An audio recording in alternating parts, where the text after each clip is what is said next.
Shalom Jemaat Sola Fide yang terkasih. Jumpa lagi dalam program We Are Sola Fide. Edisi pelajaran Sekolah Sahabat Dewasa hari ini merupakan rangkuman sepanjang 1 minggu pelajaran kita, Kejadian sebagai fondasi bagian kedua. Galileo Galilei mengajarkan bahwa matahari sebagai pusat tata surya. Ini sering disebut dengan heliosentris.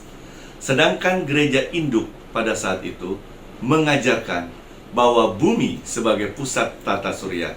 Ini sering disebut dengan geosentris.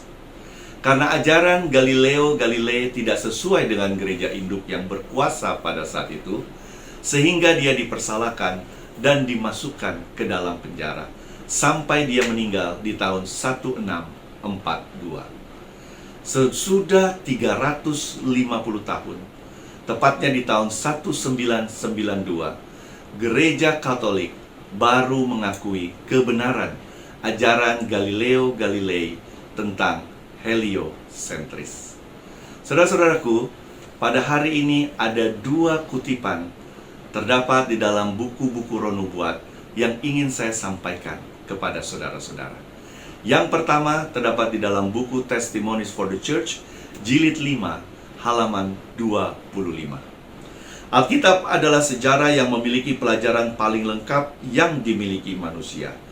Hanya di Alkitab kita dapat menemukan sejarah ras manusia yang tidak ternoda oleh prasangka atau kesombongan manusia. Sedangkan kutipan yang kedua terdapat dalam buku Spiritual Gifts, jilid 3, halaman 93. Tanpa sejarah Alkitab, geologi tidak dapat membuktikan apa-apa.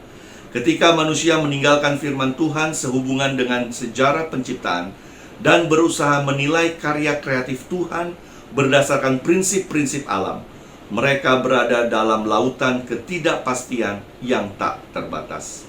Karya-karya kreatif Allah tidak terselami sama seperti keberadaannya.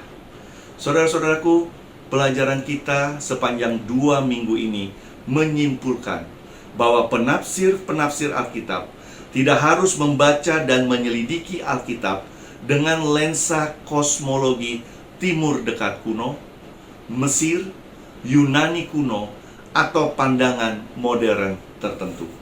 Ketika ada kesulitan untuk memahami Alkitab, maka pertimbangan yang cermat tentang konteks, pola bahasa, dan pengertian dari bagian Alkitab itu menjadi penting.